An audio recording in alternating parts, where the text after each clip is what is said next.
Javë të mbarë, mirëmëngjes të gjithëve, mirë se erdhët në Reze Dielli, ku e nisim javën së bashku me shumë energji dhe me shumë pozitivitet, si çdim të bëjmë ne përmes rrezeve të mirësisë që ofron gjithmonë programi ynë të hënave. Dihet tashmë, është bërë tashmë një mënyrë tradicionale apo klasike që e nisim javën, duke pozicionuar jo vetëm recetat për ta nisur mbar javën, po ashtu edhe horoskopin e javës me Jorgo Pulla dhe po ashtu bima dhe shëndeti me Ylli Merja.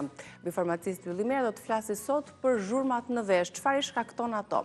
Është ajo ndjesia e parehatshme, sikletshme e zhurmave në vesh, të cilat duhet të na paralajmërojnë se diçka po ndodh në trupin ton. Kemi një sinjal të brendshëm. Mund të jenë medikamente të ndryshme, mund të jetë një sistem i çorientuar i shëndetit ton, por duhet të zbulojmë shkakun rreth parë dhe pas trajtimin përmes metodave natyrale për ta menaxhuar zhurmën në vesh. Nëse edhe ju e keni ndier, sepse nuk pyet për moshën, na ndiqni për të mësuar diçka më tepër rreth këtij problemi shëndetësor. Do të fillojmë me njëherë me gatimin, po mpret Albana në kuzhinë, kështu që shkojmë së bashku.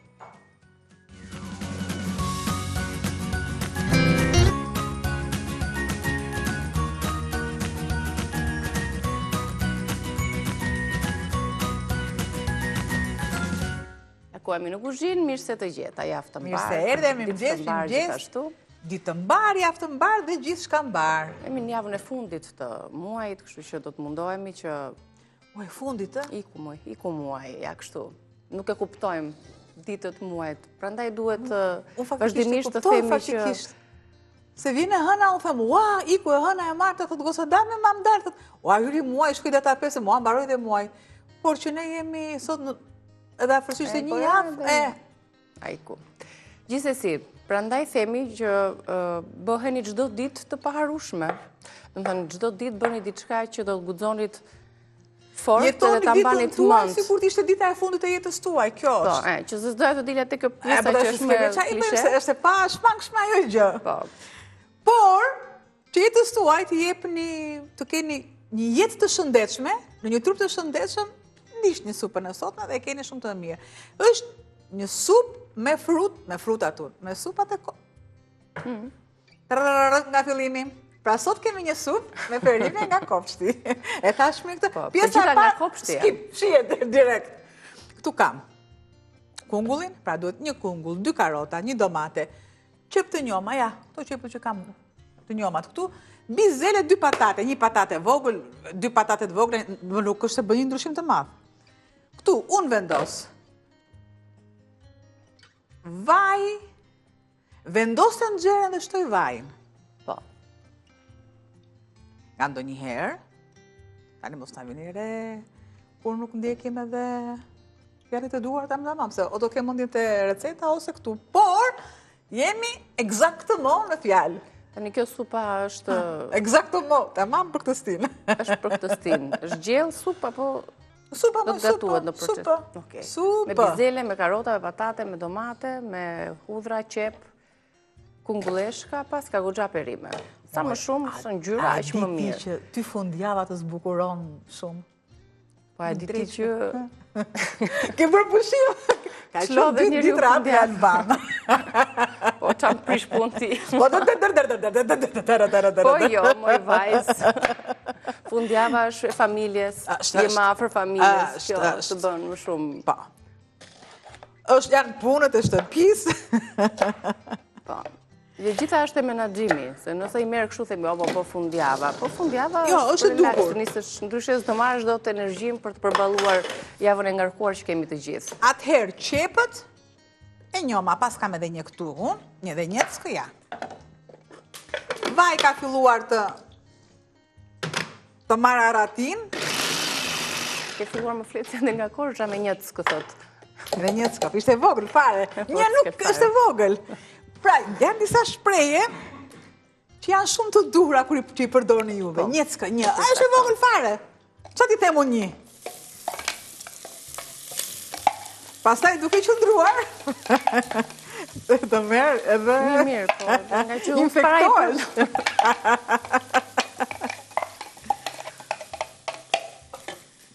Pakës... Me pak qep. Uj. ose një lot ujë. Derisa unë të kem këtë shplarjen e duhur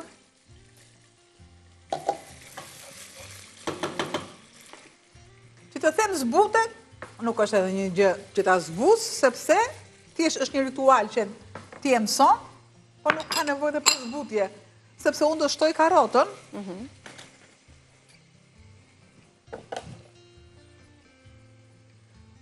Me që karota është më e fortë, Do më shumë kohë të zbutet. do më shumë kohë, por unë do ta çoj në gjendjen e duhur.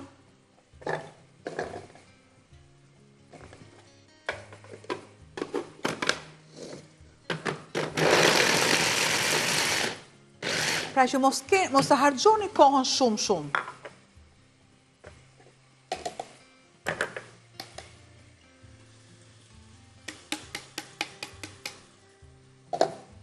Erdhi një vogël. Dhe i zbusim kështu në gjendjen e tyre. Ja. Kaq. Shtoj dhe pjesën tjetër. Ka njerëz që përdorin këtë metodë edhe kur duan ta fshehin karotën për shkak se Po, një patjetër. pjesë ose një antar i familjes nuk e konsumon dhe një mënyrë për ta përfshirë dhe për t'i dhënë shije është ky grimcimi ose prerja në copëza të vogla. Tani do thoni ju Albana, nuk fillove gjërat e tjera që janë e nisa me të letën. Kur e nis ditën më lehtë, është edhe më këndshëm. Më duhet domatja. Dhe thuhet, ju duhet një domate që t'jetë e hequr lëkura. Unë nuk dua t'ja heq lëkurën, është një domate e fortë, nuk është domatja e butë. Kur është domatja e butë, bëjmë një prerje dhe hiqet vetë lëkura pa të blansherimin. Kur është e fortë, në ujë të nxehtë, duke i bërë këtë kryshin këtu, direkt në ujë të ftohtë, thuhet, ujë të ftohtë me akull. Po qa akulli fare me një thikën dhe ishte shumë kollaj. Mua më duhet ta ke me lëkurë, sepse edhe lëkura ka rolin e vet. Po. Tani nuk do merrem me domaten, por do merrem me pataten. Patates do ta pres në kubik. Në kubik dhe jo të vegjël fare. Sikurse juve duhet një patate vogël, mesatare, faktikisht, unë kam marrë 2, përse kam marrë 2 që t'i shtoj, t'i jetë pak si më e trash. Po.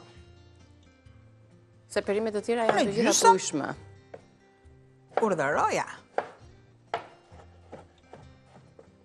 Iku dhe kjo pjesë tu, edhe këtë në tresh, edhe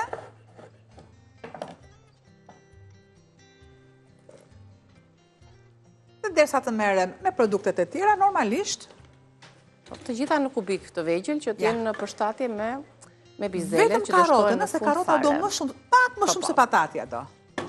E agrim aty në rende ose në grisën e qepës, Do ta lëm me kaq. Do t'i vë dhe kapakun. le të zbuten pak dhe i përmbledhim pak produktet në listën tonë të shkruar të recetës tonë të parë të supës me perime të stinës.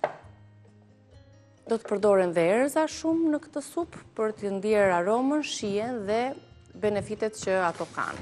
Një qep e njom, 2 karota, një kungull i njom, një patate vogël, 100 gram bizele të freskëta, një domate, 2 lugë vaj ulliri, 700 ml ujë ose lëng perimesh, krip, piper i zi, rigon, majdanos të freskët, të cilën do t'ja shtojmë në fund fare. Kemi nisur me qepën, pasi e kemi grirë atë imët fare, kemi shtuar edhe karotat, do të shtojmë patate, i shtuam patate, do të shtojmë më pas pjesën tjetër të perimeve. Pra, na duhet që të gjitha perimet të kalojnë në një proces termik, të kallëdisën themi ne, por më shumë të zbuten dhe jo të skuqen në vaj, sepse shtuam edhe pak ujë, që ato zbuten në një proces që quhet blansherim. Pra, e shtojmë avash ujin. Ja.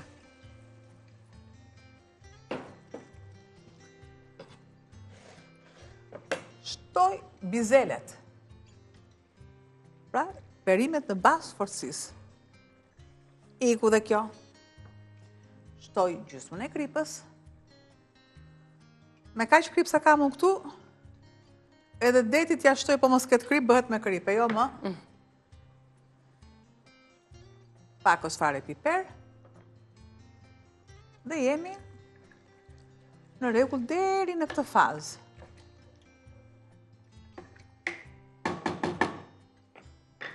Sërish vendos kapakun. Vetëm Dhe jam përbërës kanë betur. Kungulli, domatja dhe një tuf me majdanos. Kungullin e lë këtu dhe do mere me domaten.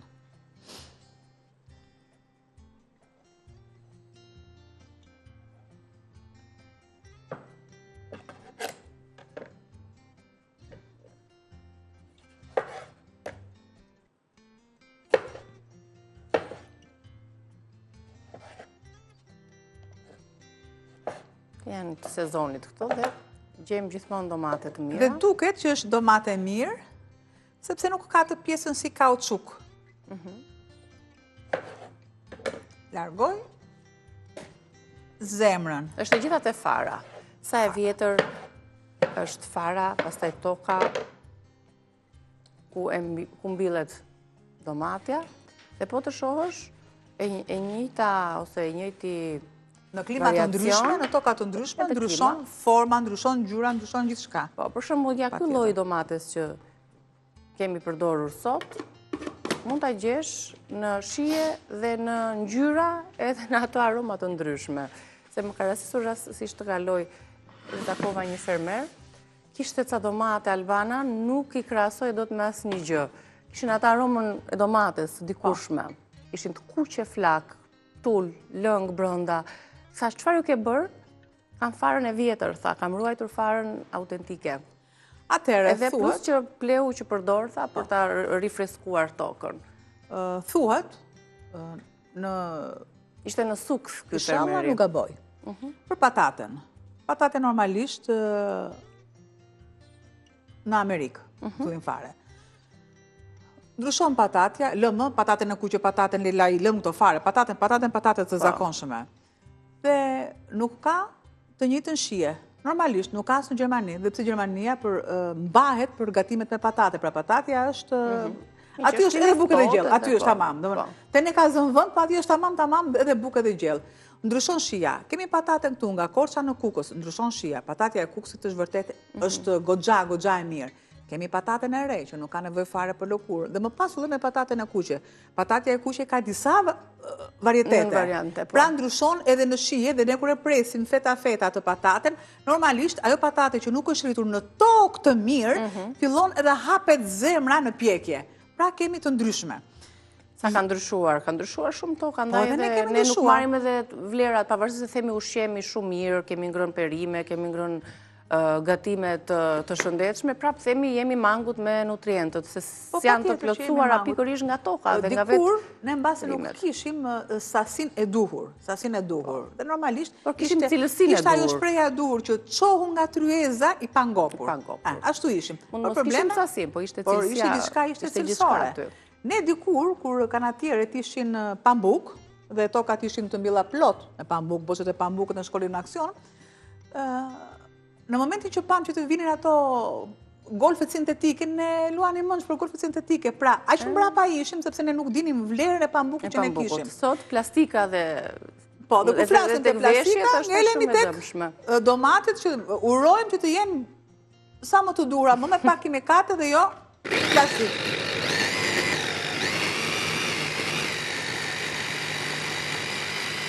Nuk ishte propagandë, ishte vërtet. Është edhe gjitha tek... Po, është dhe të ndërgjegja e atyre që edhe prodhojnë, se që ato nga bëjmë shumë shteti. Pra shiko... Dhe çështja e konsumatorit për zgjedhjes, shumë toka janë lënë ashtu të pambjella, të djera, që quhet ndryshe. Shtoj dhe masën e kungullit.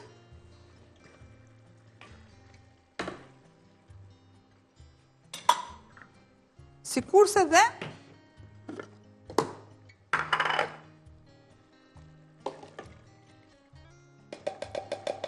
edhe salcën e domates që e largoj direkt. Dhe me që nisëm të mikroplastika, o ka një dëm të madh që po i bëhet njerëzimit, është pikërisht rreziku që na vjen nga mikroplastika, që e gjem kudo, edhe te veshjet që ti përmende, edhe tek mbështjelljet, edhe tek enët që përdoren, mbështjellësit e ushqimeve. Te ushqimi, Po, produktet që përdorim, te produktet ushqimore, te orizi, te makarona, te kaushët e akulloreve, ato kaushët e buku që ne i shohim atë ngjyrën roz, atë ngjyrën kafe të këndshme. Ja pra, edhe kur ti e konsumon, ajo vërtet bën atë kërcitjen si plastik. Janë një nga vrasësit e heshtur të shëndetit tonë, mikroplastika. Pra, ne vrapojmë. Duhet të ngrem zërin për këto gjëra. Ne nuk e vëmbres se çfarë ndodh. Jo për një sport, normalisht edhe atje duhet, jo për gjëra të vogla, jo po kush e fitoi, po kush nuk e fitoi. Ore gjithë ato që shkojnë dhe fitojnë, shkojnë për Terezinë e tyre, për qefin e tyre. Por, pika kryesore, jetësore, është kjo. Edhe të ngrem zërin për dëmet që po na ndodhin ne si konsumator, të paktën tek ushqimi. Tani, kemi një supë, kur thonë tirancët, e bukur fort. Pra të ketë ngjyrën dhe ngjyrat tregojnë vitaminat. Po, shtojmë edhe majdanozin që do shtoj majdanozin, pjesën e bishtit e largoj dhe ju jeni mësuar tashmë që e vendos dhe në ujë. Do thoni ju, Albana ujë sot nuk e përdore, do ta përdor në fund fare. Po, sa t'ja lapim atë ndjesinë e freskisë, të gjithë këtij uji të hulluar nga majdanozi dhe koperi, ja, i gjithë ky mund të jetë një çaj, një ujë shumë i shëndetshëm për të gjithë ne. Tani, shtojmë edhe majdanozin. Gjysmën. Për mbledhjen e recetës do ta ribëjmë sërish, por do të përgatitemi, do të marrim pak kohë tani për të përgatitur për recetën e dytë. Paraprakisht bëjmë shkëputjen tonë të mesazhit promocional të Prostatol Kompleks dhe rikthehemi shumë shpejt në kuzhinën tonë.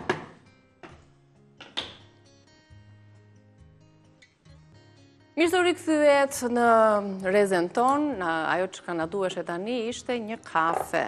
Një kafe për të marrë më shumë energji, sepse nuk e kisha pirë në fakt dhe vetë ditë ne duhet ja bëjmë qefin vetes apo jo Albana me një kafe. Po, di qefin vetes ja bëjmë ne, po nuk e bëjmë ja bëj qefin vetes unë dhe Piniki. Hajde tash ti.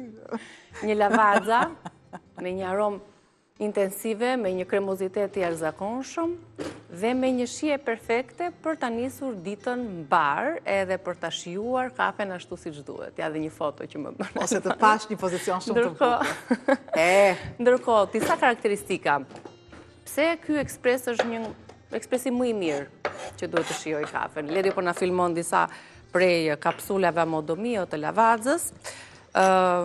Çdo gjë është e dizenjuar siç e shihni me përpikmëri, që nga temperatura, përgatitjes së kafes, ekstraktimi i avasht, presioni i ujit, kombinimi i tyre me teknologjinë e përdorur në kapsulat Amodomio, duke u përgatitur një kafe që e ka zili edhe një barist profesionist. Makinat dhe kapsulat Lavazza Amodomio vini jetë nga përvoja dhe pasioni Lavazës për kafen dhe është studiuar deri në detajet më të vogla duke filluar nga dizajni makinerive si edhe teknologjia e kapsulës. Makina dhe kapsulës e kafes Amodomio nuk bëjnë kompromis, ato ju shërbejnë cilësinë më të mirë nga ekspresi i parë dhe deri tek i fundit. Mund ta përdorni në çdo formë, edhe në kafen moka, në paketimet e përshtatshme për në espresso, për aparaturat e tjera, pra ju jep larmishmëri shijesh, siç e shihni, në vazon tonë të mbushur me kapsulat Amodomio, sepse përmbajtja e kafes brenda, Lavazza, ju bën që ju të respektoni shijen e gjithkujt në familje. Për shembull, unë sot mora një prej kapsulave Agustomio, Albana e donte rosa, do t'ja bëjmë pak më vonë. La luna rosa. Nese, të bëjmë përmbledhjen e supës tani se... Po, bëj përmbledhjen e supës edhe unë të filloj me kafën e supës. Ne do ta servirim pak më vonë supën, që të jetë ajkosur mirë dhe të ketë marrë gjithë elementet që duhet. Kështu që edhe një përmbledhje të fundit, për ta përmbyllur me recetën e parë, që të kaloj më pas direkt tek pjesa tjetër. Një supë verore me perime të freskëta dhe erza.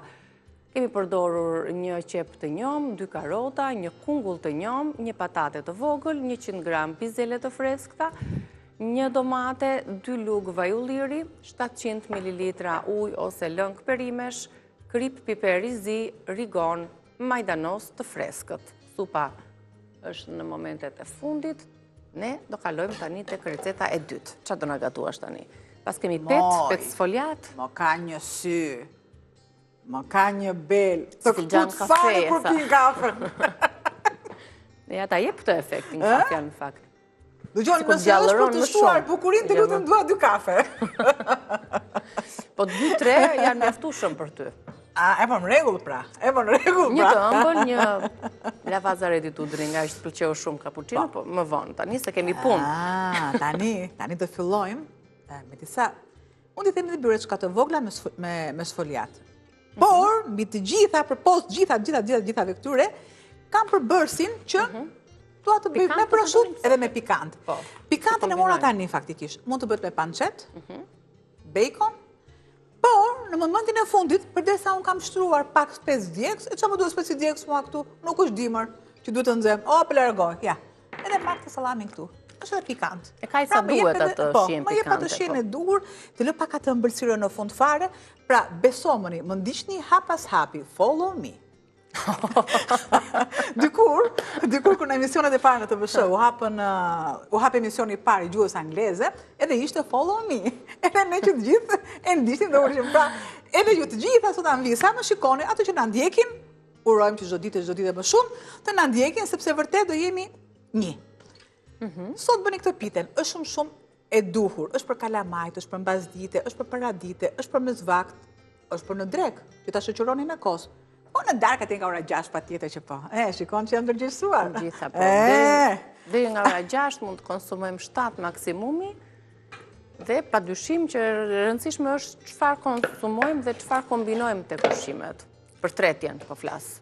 Ndonjëherë dukemi sikur s'po tret mirë jo të metabolizmi, por janë disa gabime që ne vetë njerëzit i bëjmë, që nga kombinimi gabuar i kemi thënë këtë, qoftë i frutave, qoftë i perimeve. Se jo të gjitha kombinohen bashkë. Një bashkë, një moment. Tani, ti bën gahati këtu, për shembull, mos u shqetësoni, nuk bëni asnjë gabim në kombinim. Urdhëra, shiko. Pra i ka të gjitha erzat vet, ja, kuptohet. Unë këtu do heq lëkurën. Pika, dua unë të heq lëkurën pas syze.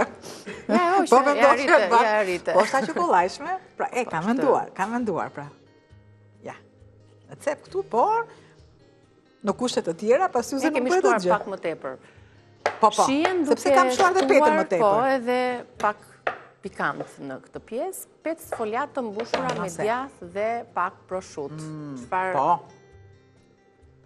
Çfarë prosciutto zgjodhëm sot nga Isaj, zgjodhëm salamin sakson, pikant dhe prosciutton e pullës që e kemi nisur që javën e parë. Kemi kujdesur në frigorifer me të, duke e mbështjell mirë me një letër ose me një qese telefon për të duke mbështjell mirë ose gjem vetë të mbështjell mirë. Ja, si një bebi vogël. Po, është varianti, është varianti familjar, për biznese, në jep mundësim për varietete të ndryshme.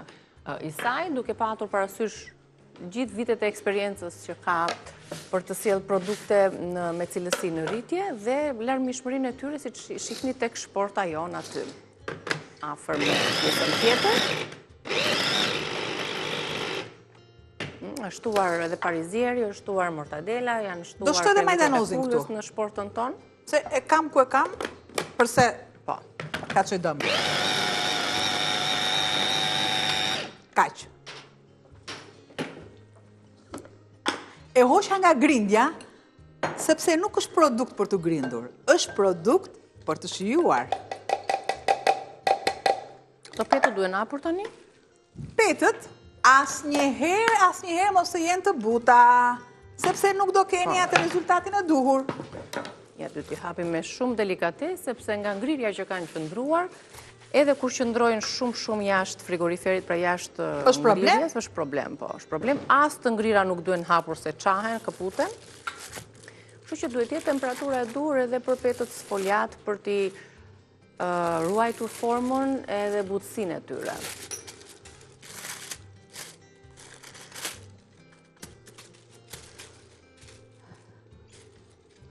Tani, edhe një pastrim sërish shumë të mirë, gjë që unë e bëra në kohën e reklamës atë gjë. Ja, ishim qesën. Fillojmë tani që t'i mbushim Fillojmë. Djathim. Piper krip, absolutisht jo, sepse i kam të gjitha.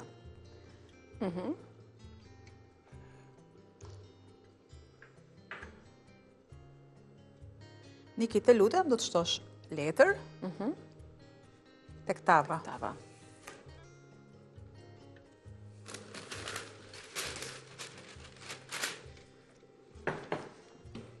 Let, me dorja. Ja, kështu. Kështu. E gjithë kjo mas.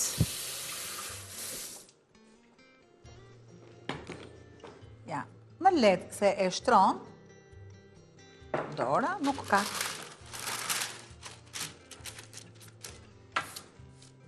E di se është si puna kur shkem në plazh dhe është ai plazhi i pastër dhe kanë filluar ta pastrojnë, ta krehin rërën. Ah, sikur të ishte kështu me vërtet.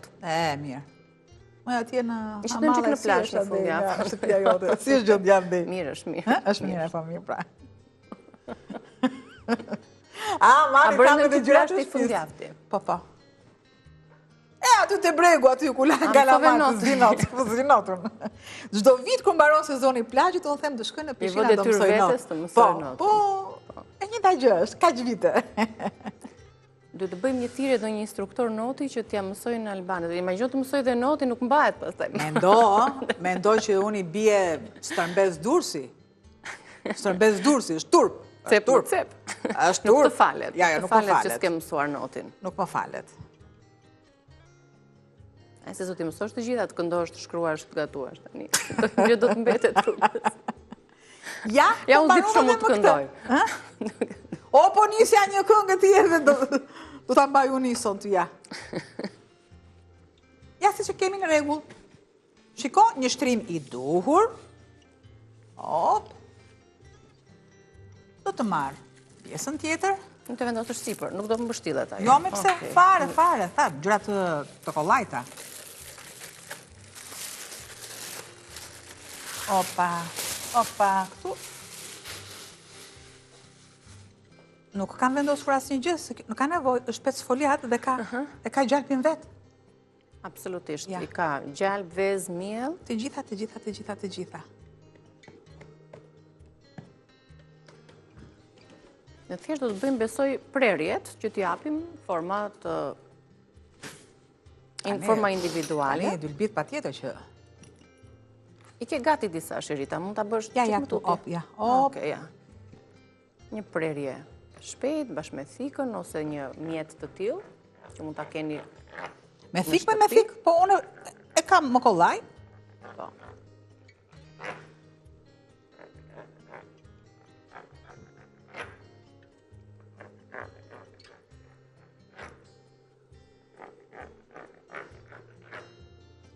Kështu, për të ndjekur vizat unë i ndjek. Po të ndjekim edhe ne me vëmendje. Mos i bëj vetë. Ç'viza bërë. Të shtrembur. S'ka gjë. Ja, Rita, shumë mirë. Opa.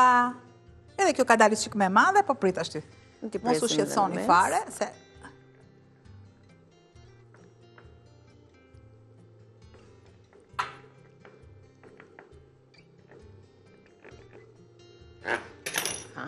dhe tani.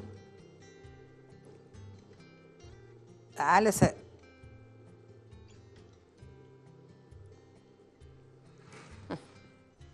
s'ka këtu. Shti dhe fillojmë me avash. Si ushqim që merret shpejt e shpejt me vete, edhe në plazh.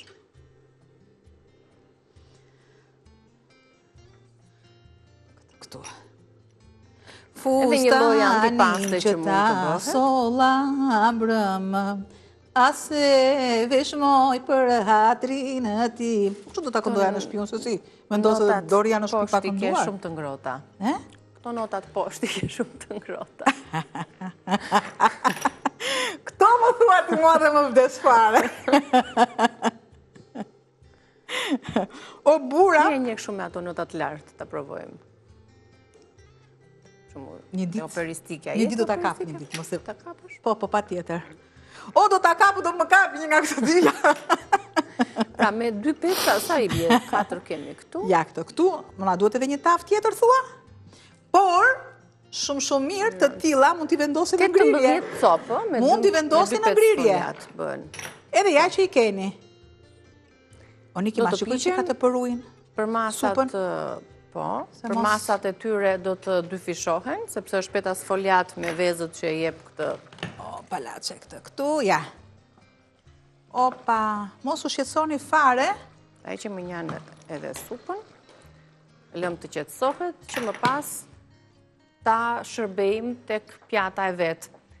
Përmbledhim së bashku, çfarë po përgatisim, për anvisat që sa po hynë në shtëpi, kanë ndezur televizor, janë duke në ndjekur, po përgatisim 5 sfoliat të mbushura me djathë dhe me prosciutto.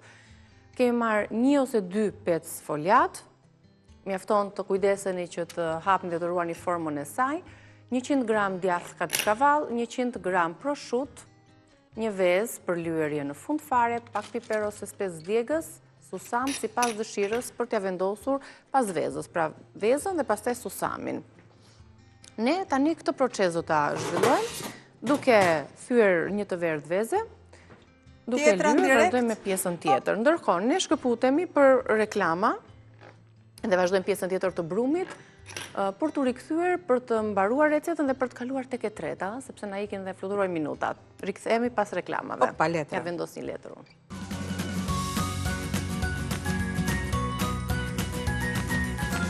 Jemi rikthyer në pjesën e fundit të hapësirës së gatimit për të përfunduar byreçkat tona, të petës sfoliat të mbushura me djathë, me prosciutto, me erza. Po i lyejmë shumë pak, një shtres të hollë me të verdhën e vezës, ose dhe vezën e plotë që keni, për t'i dhënë ngjyrë, shkëlqim, një pjekje të mirë. Sa është temperatura e sobës? 220. Ta ulim pak. Sa është temperatura e furnaltës? Sa është temperatura jashtë? Këse dim, këtu jemi freskët paktën. Pa. 30, 28, aq mund tjetë? 35, wow, 35 shënon. Susam për spërkatje. Jo i pjekur. Një ki mere këtë direkt vendose në furrë. Vazhdo dhe pjesën tjetër, se kemi shumë orek sot edhe kemi disa.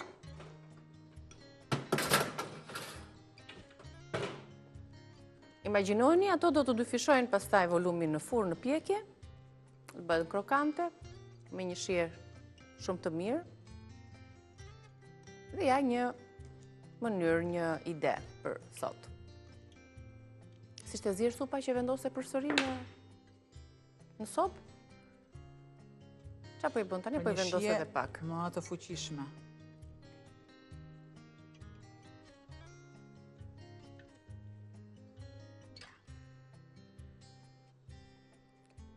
Shtresa e poshtme me vezë, si kur i ngjit të mbushje. Shëndet. Për vetin dhe shëndet. Shëndet paç. Era më direkt?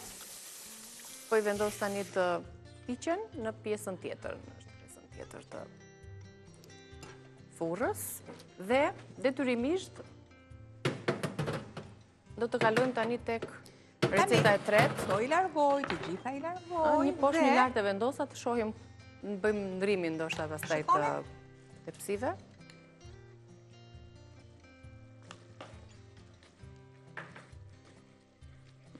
Ujnë bimbë aromatike, thash në fund fare, do të shtoj. Pra deri këtu kemi ardhur me 2 receta, me supën gjellën, si doni ju, me perime të stinës, me bizele, karota, kunguj, patate, qep, bimë aromatike, një gjellë për gjithë familjen. Kemi gatuar petët sfoliat të mbushura me djathë, me prosciutto, me erza ekstra nëse do t'i shtonit, e lyer pastaj me vezë edhe me fara susami. Do kalojmë tani tek receta e fundit, tek e treta. Shohim pak së bashku se çfarë përmban ajo. I referohemi recetës tonë të shkruar dhe më pas produktet i kemi të sistemuara në talier në tryez, për t'ju filluar të tregojmë hapat e përgatitjes. Atëherë, kalojmë tek e treta, i shohim pak së bashku. Një ëmbëlsirë me tërshër.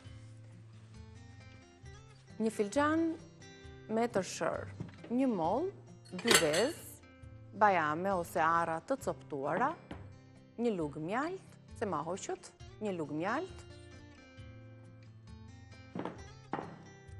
Vazhdojmë me kanell, mund të zëndësoni sheqer kaf nëse nuk keni mjalt, pak fare, kanell, sodë buke dhe qumësht ose kos.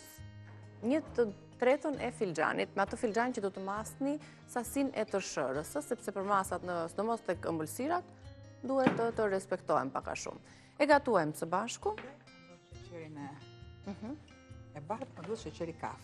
Të marrë dhe një fikës edhe jemi gati.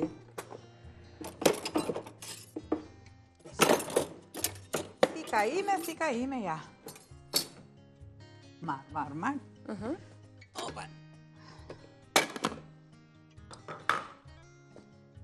Molla, fara.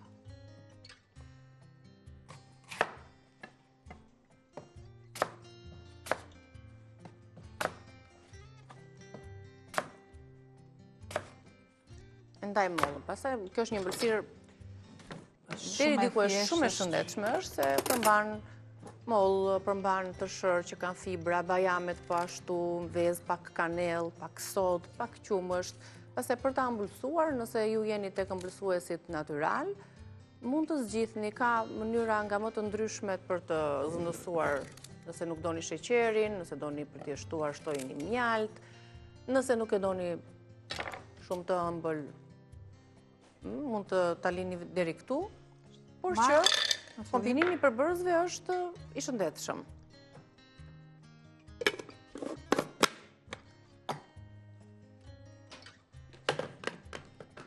Edhe, fillojmë coptimin e bajameve.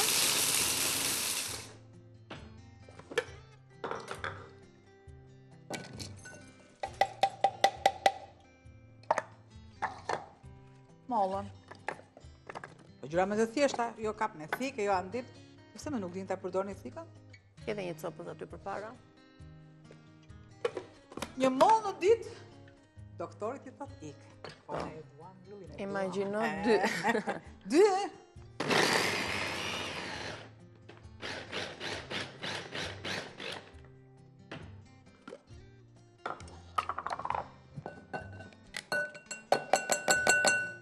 Edhe me një luk i marrim dhe pjesën tjetër. Marr pjesën tjetër këtu. Edhe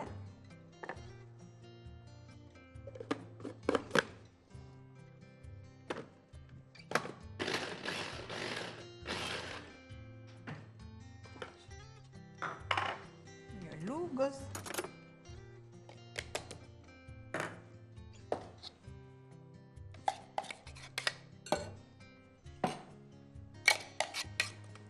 Nikë të lutem edhe një letër sërish.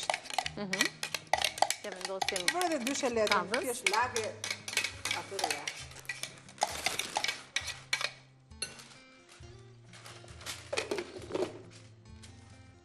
Do të shtoj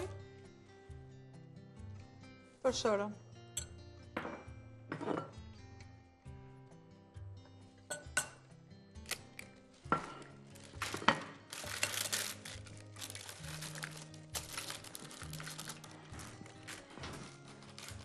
Merë edhe pak gërshërën që t'ja presto anët. Pra tërshërën dhe më pas gërshërën. Gërshërën.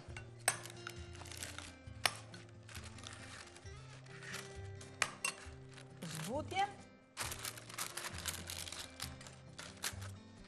me qumësht. Shtoj kanellën dhe turin pjekës. Nuk kam mbaruar akoma.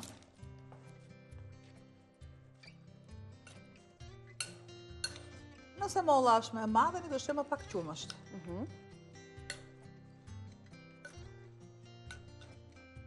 Duke i trazuar dhe tërshëra zbutet më tepër. Kam sheqerin kaf. Tashmë e kemi mësuar që në produkte që ti kemi sa më të thata dhe mos kena ato fluturaket e vogla. Pra ne i kam vendosur të gjitha produktet në qelçe.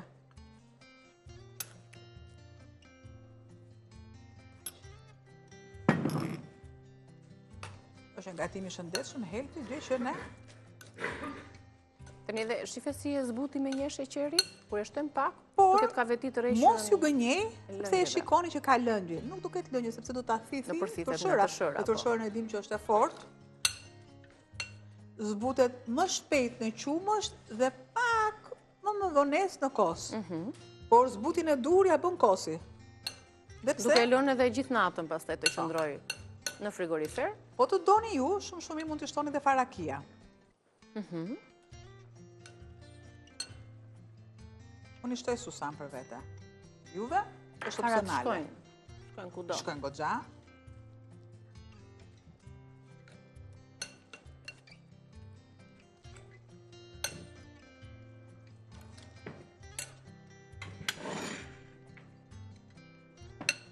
Nuk do ta vendos në furrë, por do lë që të jetë masa e duhur, duke e niveluar. Ja, pse shumë i mirë ky edhe për mëngjesin, ë? Patjetër. Jo vetëm një ëmbëlsirë me zvakt ose ku e konsumojnë pas ushqimit. Mund të shtoni rushtofat. Po. Mund të shtoni boronicë. Këtë do thoja që nëse duam sheqerin, shumë rushi that ka ëmbëlsi. Mund ta bëni në formën e pastelit, gjë që ne do bëjmë sërish, do të bëjmë vetëm mjalt, susam dhe fruta të thata.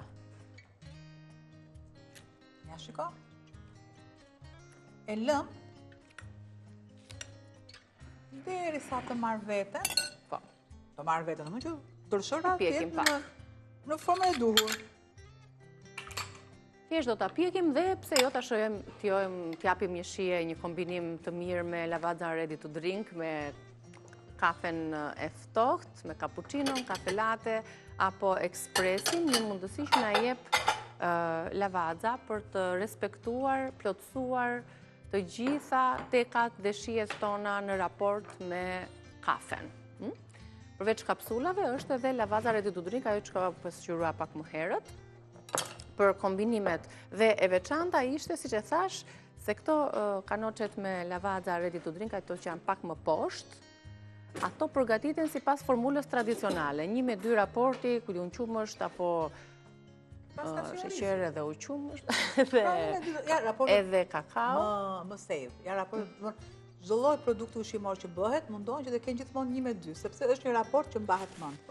Një hapa para, jo, 2 hapa para, një hap mbrapa. Si e ka ajo tradita që ne përgatisim cappuccinon më vete, ashtu përgatitet edhe tek ky format. Mirë, bëjmë një përmbledhje tani se çfarë sollëm sot në kuzhinën tonë, çfarë gatuam, cilat janë recetat e ditës së sotme, të cilat ju tashmë e dini që ato postohen me videon përkatëse edhe në rrjetet tona sociale po edhe në kanalin ton zyrtar Reze Dielli. E kemi nisur me përgatitjen e supës, Albana është duke e shërbyer tani në tas, për drekën e sotme, çfarë kemi sugjeruar, perime të ndryshme. Mundoni që të hani ylberin, të hani me ngjyra, që të ketë shumë llojshmëri, larmishmëri çdo ditë në vaktet tuaja, sepse duke ngrënë vetëm një lloj ushqimesh, sigurisht që edhe shëndeti nuk do të jetë optimal. Dhe kur flasim te ylberi, ylberi është shenja, është beslidhja midis Zotit dhe njeriut. Prandaj shumë rrallë përdoret ylber. Dhe të lumë që ti gjen gjithmonë fjalët kyçe. Dhe vërtet të them të lumtë dhe bravo, sepse lexon, ti lexon në punën tënde. Bravo. Ka ngjyrë. Po si, se më lindi kështu si një gjethet mishi, vërtet, jo se thanë një fjalë bubuni këtë madhe, por gjen fjalët kyçe. Dhe sot, njerëzit që punojnë në punën tënde, vuajnë për fjalor, vuajnë për bagazh. Njerëzit çfarë thotë kanë ylberin? Po hani ylberin. Nëse pjata nuk ka ngjyra, sigurisht që nuk është e dura. Po, edhe nuk është e bukur fytyra. Merim. Pak byreçka se sa minuta na kanë. 2 minuta ndoshta për t'i dhënë fund të hapësirës tonë përgatimi. Duan dhe pak? Mirë. Një përmbledhje do t'ju bëj të gjithë produkteve, fillojmë me supën. Ngjyrat që ajo ka janë dhe sipas sezonit. Pra, kemi zgjedhur tomate, qep, karot, patate, bizele, erza majdanos, karotat I lexuam, kungull të njohur, patate, bizele të freskëta, një domate, vaj ulliri, lëng perimesh, ose ujë, kri piperi zi rigon dhe majdanos të freskët. Përsëri mund t'i shtoni majdanos nëse doni. Mund t'ja grini dhe një degës, një tufë majdanos, për t'i dhënë më shumë freski. Edhe byreçkat që do t'i lëmë edhe pak, kemi tavën tjetër. Praktikisht, por, për anvisat e meritojnë që ne ti tregojmë tavat tona që kemi përgatitur. Kemi kaluar të këto byreçkat me 5 sfoljat, mund të merrni 1 ose 2 5 sfoljat, në varësi se sa antar jeni në familje. Dhe pastaj, ne ju dham një ide për t'i mbushur. Shifini me çfarë kemi mbushur, lexojmë së bashku recetën dhe ju fotografoni ato ose i shënoni produktet në bllokun tuaj të recetave. Tashmë është bërë një blok i madh, ka anvisa të cilat na kanë bërë shumë qefin duke na treguar. Madje do ishte shumë interesante që ndonjëra prej tyre të vinte në studio të na tregonte atë bllokun se çfarë kanë shënuar me recetat këtyre viteve në fakt. Kemi 5 sfoljat, 100 gram djath kaçkavall, 100 gram proshut, një vezë që lyejmë petët sipër, pak piper ose spec djegës dhe susam sipas dëshirës. Tek pjesa e proshutës ne kemi fatin që kemi kompaninë e saj, por dhe ju mund ta keni këtë kënaqësi sepse në çdo supermarket mund të zgjidhni produktet e shportës që i saj mendon, mund të zgjidhni proshutën, mund të zgjidhni sallamin sakson që zgjodhëm ne që ka një shihet pak pikante, aq sa ç'duket që mund ta durojnë të gjithë. I mbushni, i jepni këtë formë pak susame dhe vezë sipër dhe është fantastike. Dhe ëmbëlsirën pastaj që nuk do ta quajmë thjesht ëmbëlsirë, por është një vakt i mëngjesit për shembull, me një gotë lëng, me kafen, me cappuccinon, që të bëft mirë. Ne përshëndetemi nga kuzhina dhe shohim se çfarë energjie do të japin planetet për këtë javë. Edhe sidomos bricjapi apo jo. Me vëmendje, me Jorgo Pullën jemi pas pak.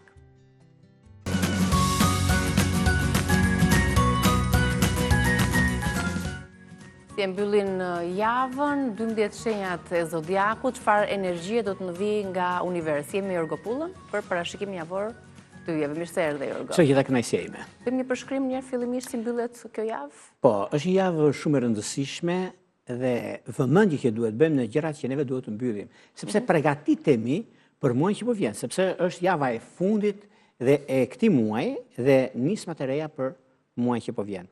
Që do të kemi shumë ndryshime, shumë ndikime. Mirë po, kjo javë fundit njerëzit marrin vendime shumë të rëndësishme për të nisur diçka të re. Dhe kjo na bën që kemi një ndikim shumë të madh, se kemi një hënë të re. Dhe duke erdhur korriku për plotësimi i dëshirave dhe i gjërave të mëdha, sepse 14 ditë që do vinë, kemi një hënë të plot, pastaj në çështjet e mëdha, në çështjet e ndryshimeve të mëdha që kemi, sepse kjo javë është shumë e rëndësishme, kjo hënë e re që ngjyros gjërat dhe fushat e errta të jetës sonë, të shpirtit tonë. Dhe kjo do të thotë që na bën që të drejtohemi drejt gjërave të mëdha që ne duam. Po unë them nga hera dhe kjo do të thotë sepse hyrja e Mërkurit në Luan, pikërisht në këtë javë, në një shenjë zjarri, ku na ndihmon shumë në lidhje me disa diskutime dhe çështje pune. Po duhet të kemi njëkohësisht kujdes në tensionet sepse një kënd i vështirë që bën ndikimi i Jupiterit, Saturnit dhe Neptunit nga fundjava, që do të thotë që nga ndonjëherë komprometon disa gjëra, por jemi të gatshëm të përgjigjemi gjithçkaje. Dhe është një javë me të mira dhe vështirësitë e veta, por do marrim më të mirën e saj, më pozitivitetin e saj, që ka të bëjë me kontrata, ka të bëjë me çështje madhore.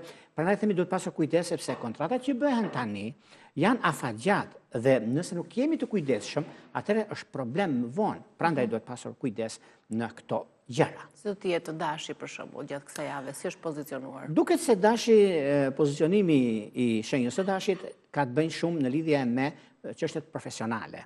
Duke pasur parasysh Mërkuri në shenjën e Luanit jep avantazhe, mundësi dhe rëndësi në atë. Po shenjat e Dashit janë të zgjuar në lidhje me anën e çështjeve ekonomike, kanë të bëjnë disa prezantime këtë javë në fushën e marketingut, për ata që punojnë me marketing, për ata që punojnë me çështje të punës të mëdha që kanë të bëjnë, që ka bëjnë me komunikimin, duke pasur për Mërkuri është komunikimi dhe në shenjë zjarri pra, që ndikohet shumë, por dhe Dashi ka ndikim se futet në grupin e shenjave të zjarrit dhe është një mundësi shumë e mirë tani duke pasur parasysh në lidhje me familjen, në lidhje me punën e tyre aktuale. Në çështjet shpirtërore, meqense Mërkuri zhvendoset në këtë shenjë, pra shenjë Luan u jep një mundësi plus të palidhurve, për ata që kanë pasur probleme me lidhjen e tyre, duket se kjo hënë e re dhe Mërkuri në shenjën e luanit të stabilizimit dhe të çështjeve madhore që kanë të bëjnë, është një moment shumë i mirë për të zgjidhur problemet e tyre. Në fakt, nëse kanë të bëjnë të palidhurit për shembull, ose bashkim familjar, duket se është një diçka shumë pozitive. Madje aty ditën e mërkurë për shembull, sepse mërkurën është ndikimi i hanës së re, është mirë që të bisedojnë dhe të zgjidhin zgjidhje me problemet që ata kanë pasur më përpara dhe mund të rregullojnë tani në këtë periudhë. Po Demi? Për sa përket demët duket se ka të bëjnë shumë në lidhje me planet, prezantimet, propozimet, bashkëpunimet, kontratat të rëndësishme që ata kanë dhe është një mundësi shumë e mirë tani. Dhjetëdiqi i parë, dhjetëdiqi i tretë janë shumë të favorizuar dhe përfitojnë atë që ata janë, sepse demët janë largpamës, demët nuk vendosin sot për sot, por vendosin sot për mot, dhe kjo do të thotë shumë për sa përket, po të vini re, të shenjës së demit, nuk parajdun shumë demët, sepse demët janë komfort, thonë, demët nuk binu i di në shumë gjëra, por demi të ndihmon dhe të mbron nga njëra anë. Dhe në anën tjetër, mundësi që ka të shenjës së demit në këtë periudhë, është një periudhë shumë e mirë për të stabilizuar çështjet ekonomike financiare, sepse kanë pasur këtë 3 mujor, kanë pasur shumë probleme në fushën e ekonomisë, një çështje kredie akoma nuk po e mbyllin dot, por gjithsesi është një kohë shumë e mirë për të kjo javë për të mësuar nga gjërat e vjetra, problematikat që kemi pasur dhe mos i bëjnë tani etutje. Gjithashtu në çështjet shpirtërore, duket se është një mundësi shumë e mirë ku Mërkuri në Luan u jep mundësi të shenjës së demit për të zgjidhur problematikat e tyre. Për ata që janë pa lidhur, duket se njohjet do lindin nëpërmes një grupi njerëzish, takime, bisedime, udhëtime dhe është diçka shumë e madhe që ndodh. Ato që bëhen lidhjet në këtë javë nuk ka shanse të ndahen. Morës nga do që ta marrësh është diçka që shkon në martesë dhe diçka shumë pozitive për ata, sidomos me akrep të dhjetëdiqit të dytë. Kalojmë tek shenja e binjakëve. Po. Për binjakët. Binjakët duket se ka të bëjnë shumë me çështjet e pagës, rritje page mund të kenë. Mund të kenë përfitime, marrëveshje ose të dhëna financiare që duhen ripërcaktuar. Është një periudhë e mirë për të negociuar në kushte të mira, për të organizuar shpenzimet dhe fitimet, për të investuar me mençuri. Pra, kanë bëjnë shumë në lidhje të çështjeve të punës së tyre. Dhe me Mërkurin e Luan rrit aftësinë e tyre për që të jenë sa më të qartë, të saktë ato që do të bëjnë dhe ka të bëjnë shumë me profesionin që kanë binjakët. Dhe kjo është një mundësi shumë e mirë sepse bashkëpunimet janë shumë të favorizuar për sa përket kësaj jave, sidomos ditën e mërkurë të njëjtë premte.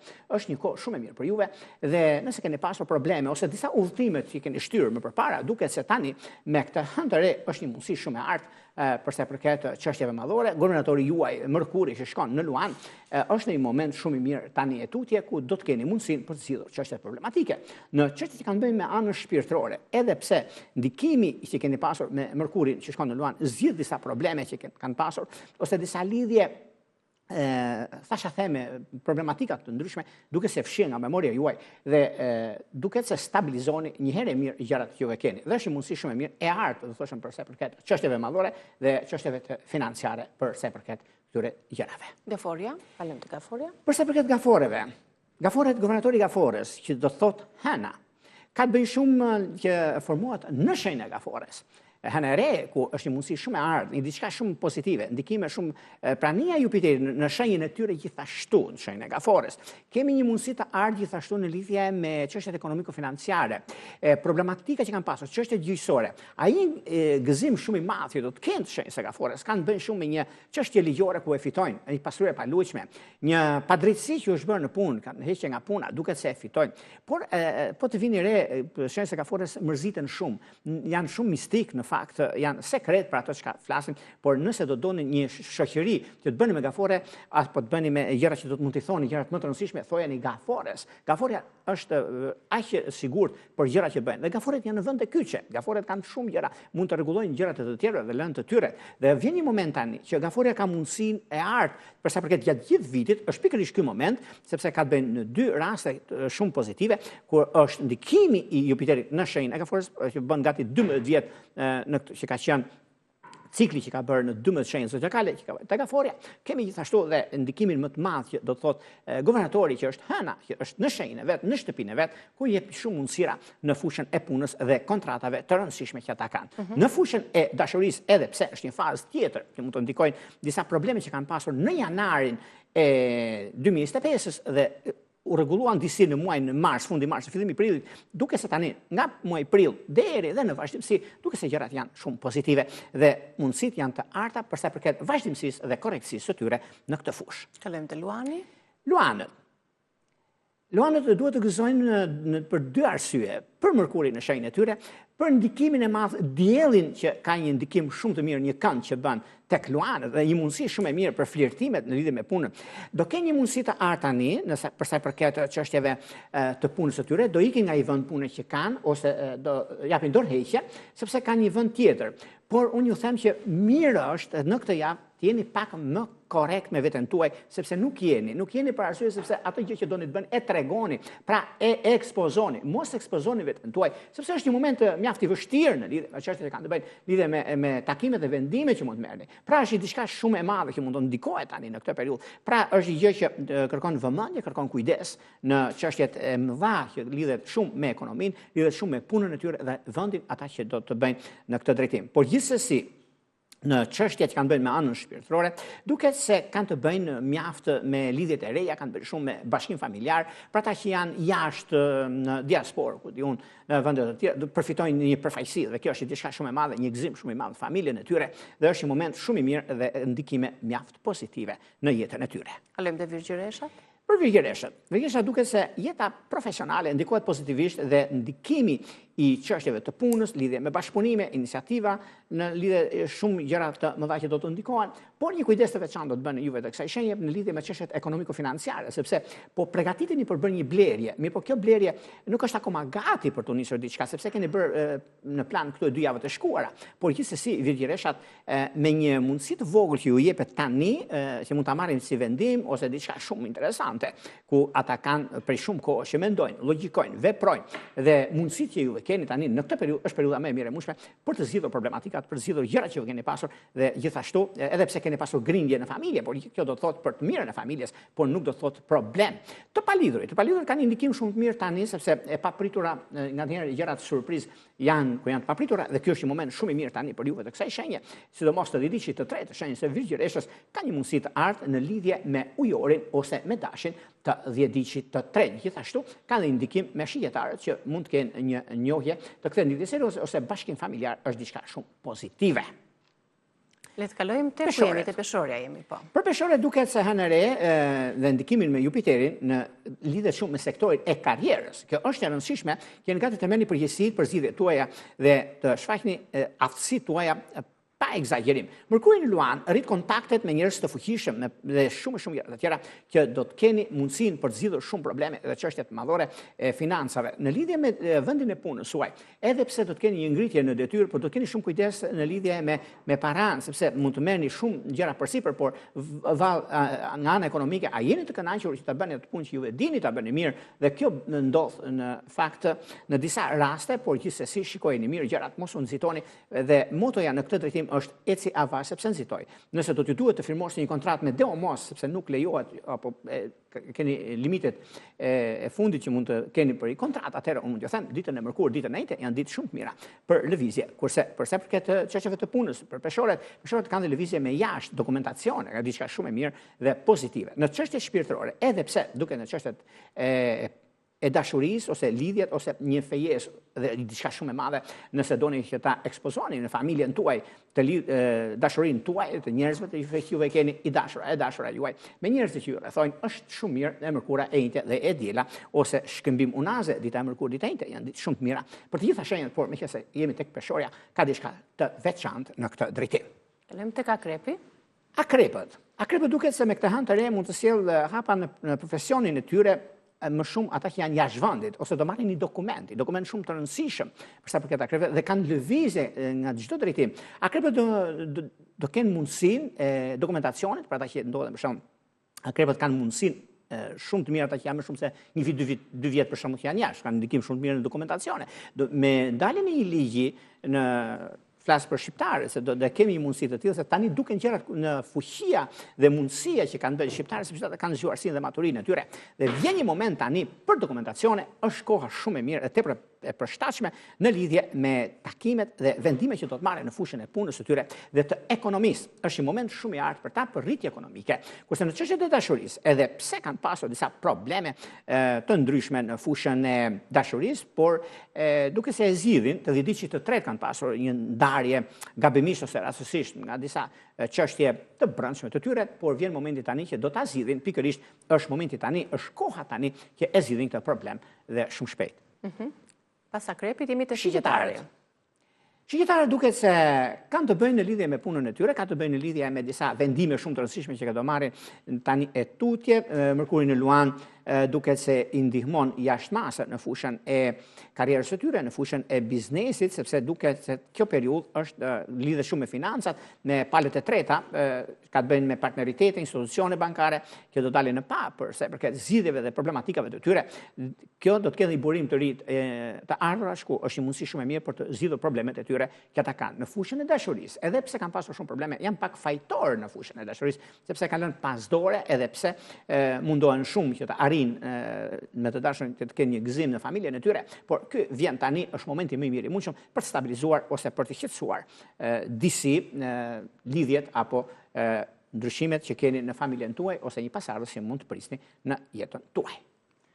Kalojmë tek britsjapët? Britsjapët. Për sa përket britsjapëve, britsjapët duket se ka të bëjnë shumë në lidhje me menaxhimin e çështjeve të rëndësishme, rinovimin, marrëveshje në lidhje me punën e tyre, në kushte që shërben më së miri zhvillimit tuaj të ardhshëm. Nëse jeni në fazë negociatash, tani është koha e dur të paraqitni qartë pozicionin tuaj dhe për të formuar marrëdhëniet personale bazuar në besimin dhe ndërsjelljen tuaj. Mërkuri në Luan, datën 26, ku ka një ndikim shumë të mirë për strategjinë që juve keni, menaxhimin që juve keni, financat dhe mundësitë që juve keni, është një kohë shumë e artë dhe kjo ka ndikuar shumë nga java e kaluar edhe në vazhdimsi. Por në fundit juve e dini shumë mirë çfarë bëni dhe ku jeni dhe është një moment shumë i mirë për juve të shesë britsjapit, sepse keni gurin dhe arën dorë për gjetur një vend për ta thyer dhe këtë keni gjetur dhe këtu ka të bëjnë shumë si në lidhje me punë të mëdha që mund keni në firma të ndryshme, do të dilni shumë të fituar. Edhe pse thashë të ndryshme që mund të flasin ndaj jush janë fshirë nga memoria, duan që të bëjnë shoqëri, por ju e dini shumë mirë se kush dhe nga se vinë thashë kështu që nuk ka vend për të shqetësuar, por për të gëzuar sepse do zgjidhni një problem shumë të madh që keni pasur. Në çështje shpirtërore, edhe pse jeni pak mbrapa me këtë kohë, por jeni fokusuar shumë tek puna juaj dhe keni lënë pas dore dashurinë. Por dashuria duket se tani vjen në një kohë të papritur dhe keni mundësi për të zgjidhur një problem të tillë, sepse hyrja e Mërkurit në Luan ju jep mundësi në komunikime dhe në vazhdimsi të jetës suaj. Ujori? Për ujorët. Kjo javë thekson organizimin dhe menaxhimin e detyrimeve që mund keni. Duhet pasur pak kujdes nëse keni probleme me bankat. Është mirë që të bisedoni. Bisedoni pas nesër dhe ditën e premte. Janë 2 ditë shumë të mira që mund të gjeni zgjidhje. Mund mos keni gjetur zgjidhje më përpara, por vjen një moment tani, është një moment shumë i mirë dhe tepër pozitiv. Dhe është koha që juve të merrni vendime të rëndësishme në fushën e punës suaj, të karrierës suaj dhe është një moment shumë pozitiv. Madje keni mundësinë për gjëra të mëdha dhe blerje që mund të bëni, ose një shtëpi, ose një makinë, ose diçka kësaj natyre, sepse do ta gjeni zgjidhjen dhe kjo është në të mirën e punës suaj dhe të familjes suaj. Në çështjet shpirtërore, lidhjet që kanë bën kontaktet, mundësitë, rëndësitë të veçanta që do të keni për ata që janë në një lidhje ose një njohje romantike, duket se kthehet në lidhje serioze dhe vazhdimësia duket e mbarë.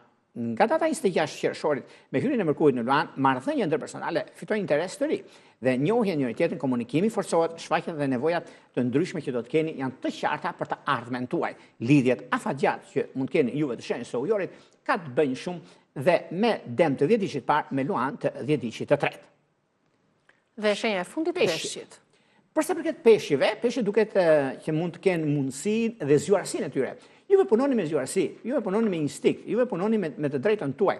Është një mundësi shumë e mirë, shumë e artë dhe shumë produktive në lidhje me punën, sepse herë në re hap rrugën për ide të reja, për vizion të ri, për punë të re dhe shumë gjëra të tjera. Meqense Mërkuri kalon në shenjën e Luanit dhe kjo do të thotë që ndikimet që kanë bërë, interesi, puna juaj bëhet më efikase dhe më e organizuar. Një diçka shumë e madhe që ndodh tek juve të shenjës së peshqive ka të bëjë shumë me një punë të re, që keni shumë kohë, po bëni gati 2 javë që po e kërkoni kjo punë e dytë, por kjo punë e dytë mund të mundi punën e parë dhe mund të qëndroni aty tek puna e dytë sepse është diçka shumë pozitive, por mbajini sekret derisa ta stabilizoni. Pastaj nxjerrni CNN, nuk ka problem, por mos tani për tani jo, nuk është mirë që të sepse hëna e re, ngadonjëherë nuk është të mirë kur neve ekspozohemi.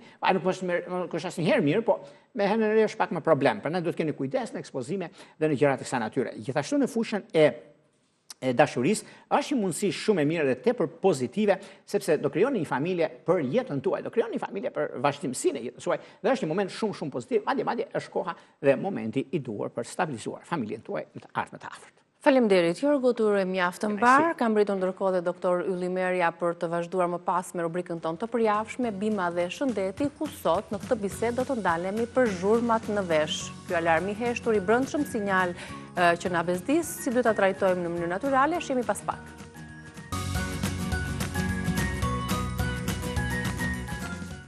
Mirë se erdhët në Rezen ton, në rubrikën bima dhe shëndeti do të flasim sot për zhurmën në vesh. Ajo fishkëllima, ajo gumzhima, ajo zhurma që ju e dëgjoni mund të jetë aq bezdise, por mbi të gjitha mund të jetë një sinjal që trupi po na jep për një problematikë të caktuar shëndetësore, cilat janë këto problematika që fshihen pas zhurmës në vesh dhe si ti trajtojmë përmes disa kombinimeve natyrale që doktor Ylli Merja do të na tregoj sot. Mirë se erdhët, doktor, faleminderit për kohën tuaj. Përshëndetje, mirë se ju gjej. Çfarë është zhurma në vesh? Është, le të themi, një sinjal më vete, është një kompleksitet problematikash apo dhe si ta kuptojmë që është zhurmë në vesh edhe jo një shqetësim që vjen i lokalizuar nga jashtë? Po, e kuptoj, pra jo një çrregullim fiziologjik. Zhurma është një tingëllim në vesh, nga ka marrë edhe emrin nga latinishtja tinnitus. Atëhere, nuk është sëmundje, është një simptom, është një sindrom, më saktë një parasëmundje ose një lajmëtar për ndonjë problematik shëndetësore. Është një tingëllim që kur ambienti është në qetësi, atëhere një person dëgjon një tingëllim në vesh. Dhe kjo tingëllim, që më shumë dëgjohet natën, sepse natën nuk ka burime akustike, burime zhurmash, kjo mund të jetë e lehtë, e durueshme, mund të jetë mesatare, por mund të jetë edhe e fortë aq sa mund ta lërë personin pa gjumë. Pa gjumë. Të prish cilësinë e ditës. Të prish cilësinë e ditës dhe të përkeqëson gjendjen për ditën tjetër. Atëhere, kjo me të vërtetë që nuk është sëmundje, por mundet që të jetë edhe një lajmëtar për shembull, ose mund të bëhet shkas për një sëmundje të trupit tonë, sidomos ato nervoret. Sepse edhe sikur llokumet të jap njëri ose mjalt në mënyrë të vazhdueshme, do të vijë një ditë që do të neverite, do të thosh është në mas, në ekuilibër.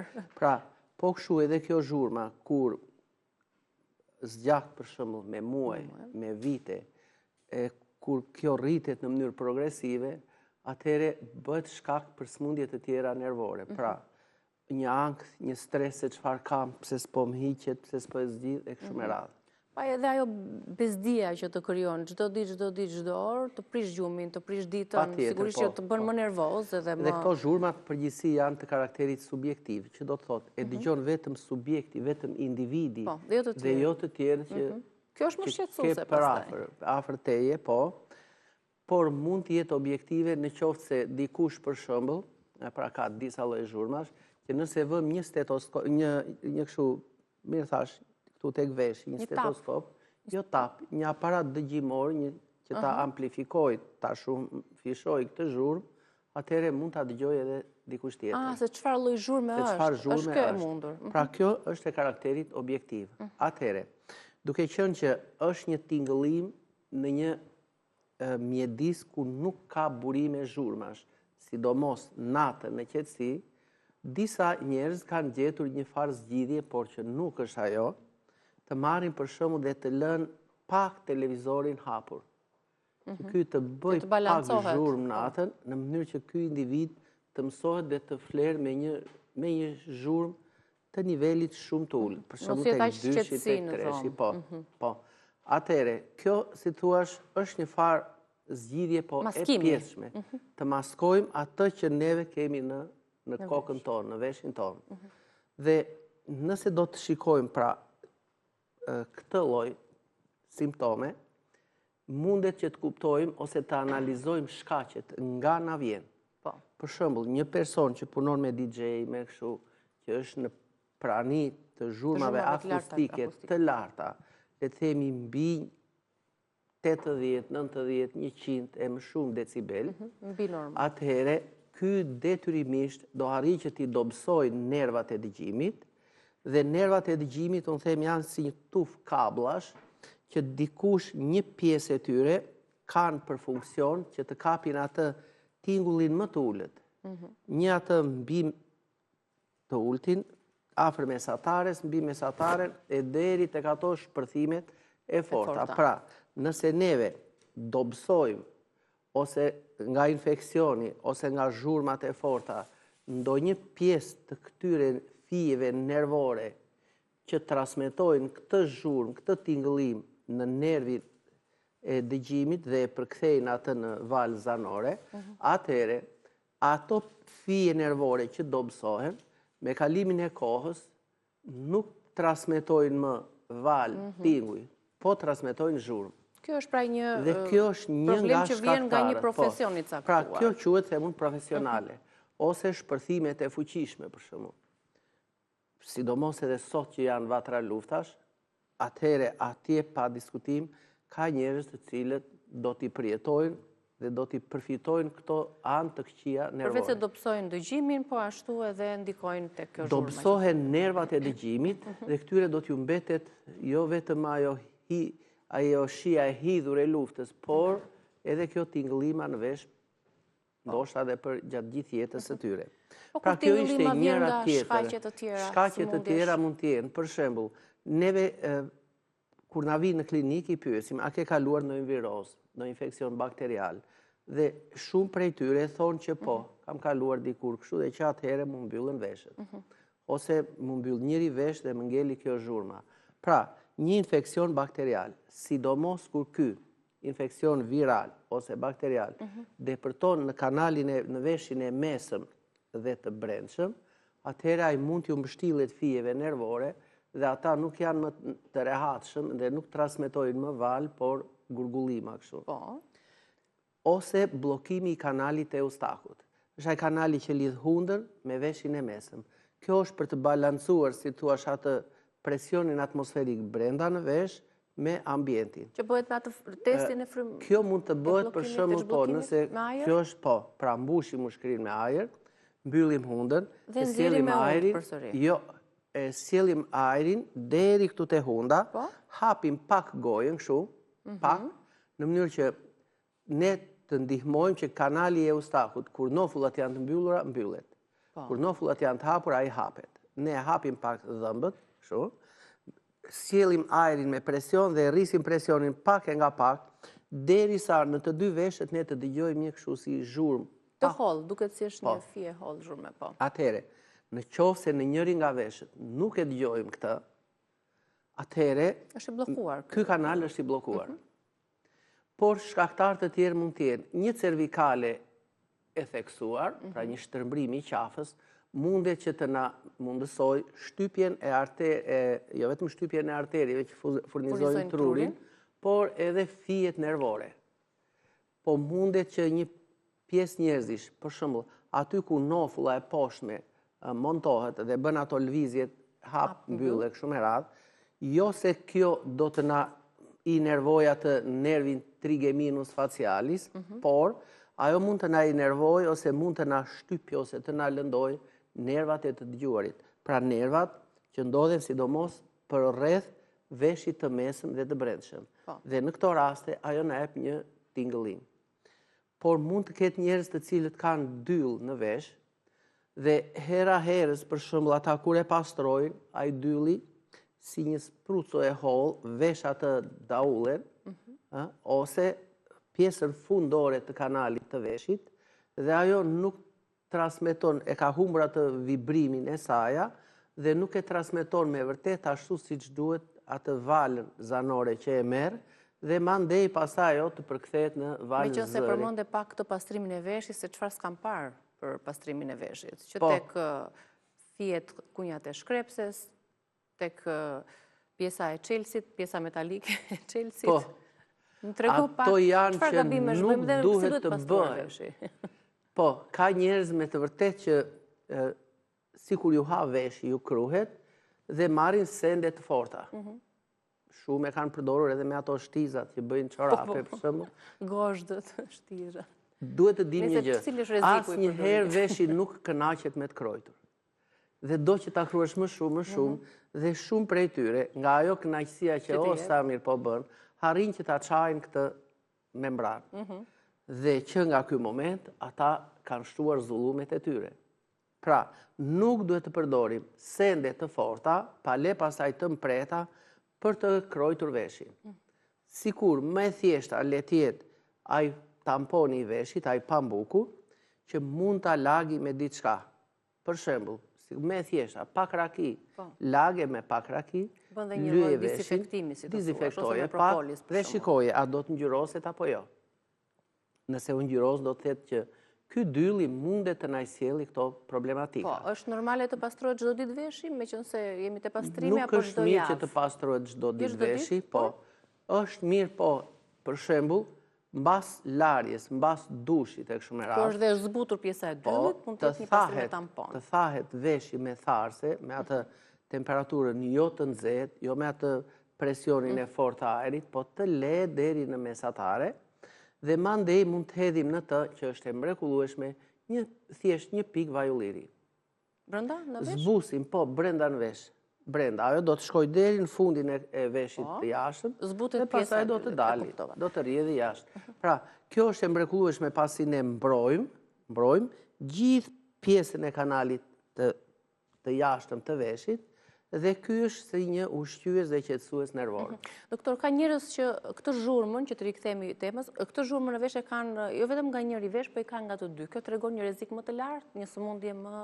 Atëherë, duhet të mendojmë që neve mundet që në këto raste mund që të na vej mendja për ndonjë mbingarkesë të metaleve të rënda.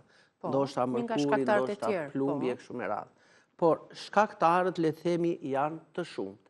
Tensioni i lartë mund të shkaktojë? Tensioni i lartë, jo, mund të shkaktojë kjo, për shembull. Pulsim. Duket sikur pulson, kështu tamam si ato arteriet, sepse këtu në pjesën e pasme është arteri dhe një nerv janë shumë afër, dhe nëse kemi një rritje të presionit, ajo mund të na ceki, mund të na inervojë atë pjesën e nervit, dhe ajo mund të na japi edhe dhimbje koke, po mund të na japi edhe zhurmë në vesh. Atëherë, le të themi, shiko, shkaktarët e zhurmave në vesh janë të shumta. Mund të jetë edhe një tumor i kokës, për shembull, nga më ekstremet. Në përgjithësi, atëherë, le të themi, shkaktarët janë të shumta. Pak nga këto që neve ju përmendëm, këtyre dëgjuesve do t'ju vlej. Por nëse kjo zhurmë kalon një javë, 2 javë, dhe sidomos kur kemi rast që dhimbja po përparon, dhe si thua ajo kap gjysmën e kokës, do të thotë që këtu kemi një infekcion bakterial, dhe ky zotëria nuk e zgjidh dot problemin. Pra detyrimisht ai duhet shkojë tek një mjek. Dhe diçka tjetër, se përmendëm gjatë gjithë kohës, për shembull fishkëllim, gumëzhitje, bëhet diferenca edhe sipas llojit të zhurmës edhe gjendjes shëndetësore? Po patjetër, çfarë lloj gjendje është? Le të themi kështu, për shembull, dhimbje e veshit, thjesht zhurmë. Atëre, mundet që të kemi një nga këto që unë përmenda më sipër, por mund të jetë edhe ndonjë infeksion i lehtë viral që po na i lë këtë zhurmë në vesh. Nëse kemi zhurmë dhe dhimbje koke, pa diskutim që mendja duhet na shkojë tek ndonjë infeksion bakterial. Dhe ky mund të na japi edhe temperaturë, mund të na japi marrje mendsh e kështu me radhë. Nëse kemi një zhurmë të lehtë në vesh, ose mesatare, ose të fortë, por që jemi shtrirë në krevat dhe sikur tavani na vjen rrotull, atëherë pa diskutim që kemi të bëjmë me veshin e mesëm ose të brendshëm. Nëse kemi me të vërtetë atë si pulsim të fortë, mendja duhet na shkojë që të masim edhe një çik tensionin arterial dhe të shikojmë si është ecuria e këtij tensioni në vazhdimsi, për shembull, sa është në mëngjes, sa është në drekë, sa është në darkë, e mbajmë këtë punë në korrent. Nëse kemi, për shembull, bllokim të dy veshëve, po pak temperaturë, ndoshta deri në 37, 37.5. Mendja duhet të na shkojë ose tek ndonjë ftohtë muskulor, ose tek ndonjë viroz e lehtë për shembull që mund të na ketë kapur hund, gryk, vesh. Por ne themi kështu, nuk mundet që individi, sidomos ai që nuk ka ndoshta një arsim mbi mesataren, të vetë diagnostifikohet. Ai duhet të shkojë patjetër, duhet të shkojë tek mjeku, ta shikoj, të bëj disa ekzaminime, ai mund të bëj për shembull një audiogram, bën ekzaminimin e veshit nga jashtë, bën disa teste. E rëndësishme është që kur të shkojmë tek mjeku, ne atij t'i japim një informacion të plot. Ai nuk do të gjykojë le të themi në fazën e parë, patjetër. Ai në fazën e parë thjesht do të shkojë veshin nga jashtë, do bëj audiogram, do thotë po. Nga veshi s'ke gjë, pavarësisht duhet të fillojë fillojmë të nervit të dëgjimit, thotë po, mosha jote është e tillë që nervat bien. Edhe kaj do t'jap ndonjë qetësues nervor dhe iku. Në të vërtet, ndoshta ai kapi diçka këtu, por ende nuk na ka dhënë atë zgjidhjen e duhur. Njerëzit duan zgjidhjen. Atëre, nëse shikohet që me të vërtet kjo problematik mbetet për javë të tëra, për muaj të tërë, është rëndësishme sa zgjat, që të kuptojmë edhe më pas diskutim është shumë e rëndësishme. Si shoqërohet, me çfarë shoqërohet tjetër? Vizitat, ekzaminimet janë shumë të rëndësishme, që të shikohet për shembull si kanë lëvizur këto parametrat e infeksioneve bakteriale dhe virale, të shikohet si është niveli i vitaminës B12, pasi edhe kjo mund të na japi zhurmë në vesh. Mungesa e B12-s. Po, mirë është që të bëheshin edhe këto metalet e rënda, kjo e plumbit dhe e mërkurit. Shikohet edhe ajo ideja që mjeku ka perceptuar në veten e tij rrotull diagnozës sonë, dhe krahas mjekimeve që jep mjeku, duhet të gjejmë edhe disa qetësues të tjerë nervor, ose disa antiviral ose antibakterial nga natyra. Si të thuash, të bëjmë një kombinim, një gërshetim të të dyjave që të luftohet problematika. Pra, çfarë ndihmon nga trajtimet natyrale bimore për zhurmat në vesh, që të tregojmë tani se si ndihmojmë njerëzit me këtë trajtim? Po, atëherë unë do të thosha kështu, edhe një herë ne kemi përmendur në një emision që nëse do të marrim disa perime që janë antivirale dhe antibakteriale njëkohësisht dhe t'i trajtojmë, t'i kaurdisim për shembull ose me vajin e ullirit, ose edhe me rakin, që të dyja ekstraktojnë, vaji i ullirit na i lë të zbutur atë veshin e jashtëm, atë kanalin, por edhe na i dezinfekton. Ndërsa rakia, kur të marri këto ekstraktet, do të çohen këto ekstraktet bimore aty dhe do bëj një dezinfektim të lehtë dhe ajo pjesë avullon dhe ikën. Pra mbetet si thua vetëm ajo pjesa e ekstraktuar e bimëve. Atëre, cilat nga këto bimë mund të përdorim neve? Për shembull, një antiviral dhe bakterial shumë i mirë është qepa dhe hudhra. Ato kanë edhe antibiotik në vetvete e kështu me radhë. Po mund të marrim edhe kafen, atë kafen po të papjekur, kokër, për shembull nëse do marrim 3, 4, 5 telpinj hudhra, varet nga madhësia e tyre, nga 2-3 fije qepe të prera kështu, mund të marrim 2 ose 3 nga ato fetat e prera të prasit, mund të hedhim 7-8 kokra kafe të papjekura, t'i kaurdisim dhe në të mund të shtojmë, nëse kemi ose pak barblete, ose pak livando, ose pak kamomil, pra nga këto bimët, që të themi aromatike, sepse kanë vajra esenciale, t'i kaurdisim, t'i kullojmë mirë, të ftohet ajo mas, ta lëm të ftohet, dhe mbas kësaj mund të lagim atë tamponin dhe hedhim brenda në vesh 1 ose 2 pika. Kaq është e mjaftueshme. Ndërsa pas veshit dhe para, hedhim afërsisht, nëse kemi me atë vajin e ullirit të ekstraktuar, hedhim 4-5 pika. E shpërndajmë për shembull para veshit, mbrapa, bëjmë një masazh të lehtë, një 2-3 minuta, kështu, për shembull me këto kështu, dhe pastaj e kap veshin në pjesën e poshtme të tij dhe e hap kështu anash. Në këtë mënyrë, neve bëjmë një dezinfektim, e trajtojmë këtë zonë me këto antiviral dhe antibakterial dhe njëkohësisht qetësojmë fijet nervore. Do të vëzhgojmë fenomenin si do të eci. Për shembull, edhe si kur tjetë ndonjë fëmijë i vogël që i therë veshi, që e çon dorën e kështu me radhë, kjo që unë e përmenda është e mrekullueshme. Ne kemi vënë re, qetëson fëmijët me njëherë dhe brenda 5 deri në 10 minutash ata bëjnë gjumë të rehatshëm. Po kështu do t'jetë edhe tek të moshuarit ose edhe tek të rinj që kanë këtë zhurmë në vesh. Pra të mos harrojmë që janë gati 15% e popullsisë sot që e kanë këtë sindrom në mënyrë të vazhdueshme. Dhe një pjesë e tyre ju kurohet e ikën, e futen prapë të tjerë. Dhe kjo afërsisht mbetet po kaq, 10 deri në 15%.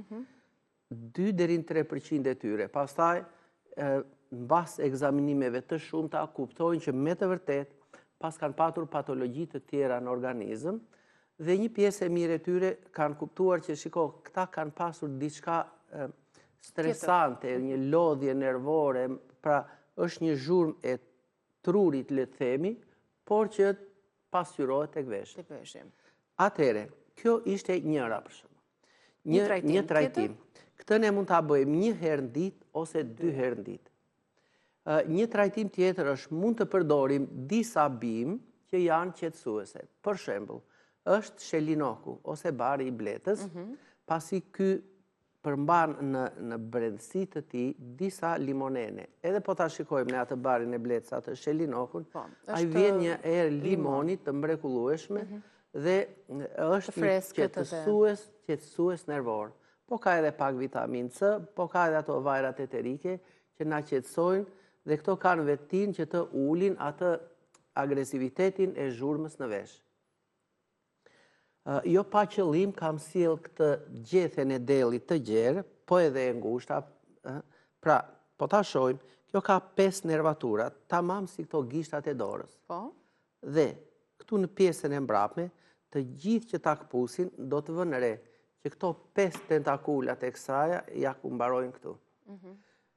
Atëre, bima flet me gjuhën e saj të heshtur. Shiko mua dhe mendo çfarë përfitimesh do të kesh. Që do të thotë, për këto sëmundjet nervore, për këto sëmundjet infektive, por për këto nervoret, gjethet e dellit janë shumë të mira. Pra, e përdorim nëse e kemi në obor, në gardhin e shtëpisë, e kështu me radhë, i përdorim këto gjethet, qoftë të dellit të gjerë, qoftë të dellit të ngushtë, dhe do të kemi përfitim. Forcohen nervat. Në të rësi, përfshi këtu edhe nervin e dëgjimit. Që do të thotë, ajo zhurma, nëse është nga lodhja nervore, nëse është nga mosha, fillon pa diskutim që të ulet. Kemi diskutuar si çaj mund ta përdorim si më vete, po mund ta përdorim edhe të kombinuar me të tjerët. Po unë përmend çfarë mund të kemi rrotull shtëpisë, sidomos në për këto tokat bujqësore ose është kjo gjethja e dellit, pra si çaj e tillë, ekziston dhe në gjendje të thatë, apo jo që kjo të bëhet çaj. Sa shpesh do ta konsumojnë individët? 2 gota në ditë. Një para dite, një pas dite. Kjo do t'jetë dhe për dhimbjet reumatizmale dhe për ato dridhjet e duarve, edhe për forcuar këtë nervin e të dëgjuarit. Mund të përdoret mendra e butë ose nenexhiku ose mentha piperita. Pra, edhe ajo si çaj. Edhe kjo si çaj. Dhe nuk diskutohet që do të kemi përfitime. Pa lënë mënjan, konsumimi 2-3 thelpinjve hudhra, pa lënë mënjan pak qep në drek, të freskët, jo të skuqur, jo të zier, jo të skuqur ose jo të pjekur, të gjallë, si që është, biles natyrale të freskët. Ajo qepa e gjallë me atë salcën e kosit, nëse e presim në katërsh, edhe t'i përdorim ato si kupat vogla për të marrë nga pak salcë kosi, ajo përfiton një shije tjetër, humbet, si të thuash, ose maskohet plotësisht ajo djegja, dhe të bën që me vërtet të konsumosh qoftë edhe një qep në ditë. Dhe kjo na bën shumë mirë nëse ne do të kemi të bëjmë me ndonjë infeksion viral ose bakterial. Po, e drejtë. Ul shkallën e agresivitetit të zhurmës në vesh. Në qoftë se do të kemi mundësi që të bëjmë ndonjë avull me rigon, po sidomos po ta kemi këtë kanalin të bllokuar, Nëse zhurma vjen pikërisht nga bllokimi i i kanalit të eustakut, atëherë pak avull që mund të bëhet, rigon e kualips, ose thjesht rigon, pak hudhër, pak kanell që mund t'i kemi në shtëpi. Po? Gjatë marrjes, gjatë inhalimit, të kemi parasysh që pak gojën duhet ta mbajmë hapur, në mënyrë që të na hapet ky kanali i eustakut dhe ne jemi mrekullisht të qetë, pra në këtë drejtim. Mund të bëjmë një trajtim tjetër, për shembull, ne herën e parë folëm për lulen e basanit, pra edhe kemi trajtuar që Përdorëm treguam ekstraktin, vajin e lulës së basanit. po ta shikojmë, vaj basani që është i kuq në brendësinë e tij, nuk ka vetëm atë beta-karotenin, por na interesojnë shumë mirë ato komplekset e vitaminave, B1, B2, B3, B6, që qetësojnë sistemi nervor dhe e ushqejnë atë. Atëherë, nëse e kemi edhe vajin e basanit, ose ekstraktin balsamik, që është më i fuqishëm akoma, mund të pihen 2 lugë çaj në ditë, që neve të ruajmë të shëndetshëm gjithë sistemi nervor dhe të ndihmojmë në fuqizimin e nervave, jo në dobësimin e tyre. Një mënyrë për të zëvendësuar dhe kompleksin e vitaminës B, me qënë Po se pra, ishte një nga shkaktarët. Pra, kjo B3, niacina, ushqen shumë mirë nervat. Dhe kjo ndodhet në brendësinë e kësaj.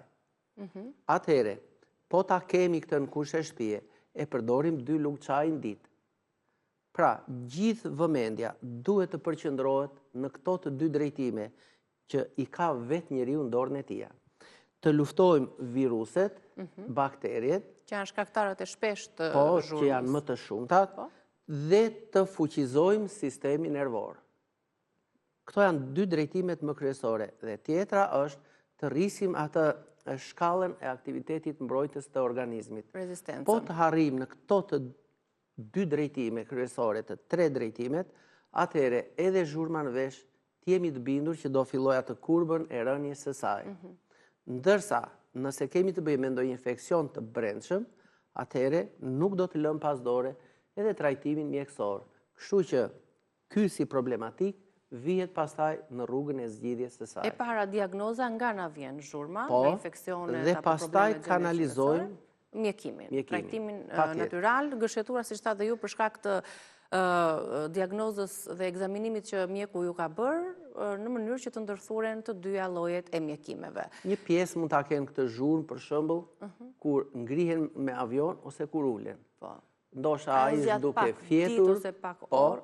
ose është duke fjetur, ose ka shtrënguar nofullat, për shembull, dhe në këtë mënyrë nuk ruajmë atë balancën midis veshit të mesëm dhe të brendshëm dhe ajrit në natyrë.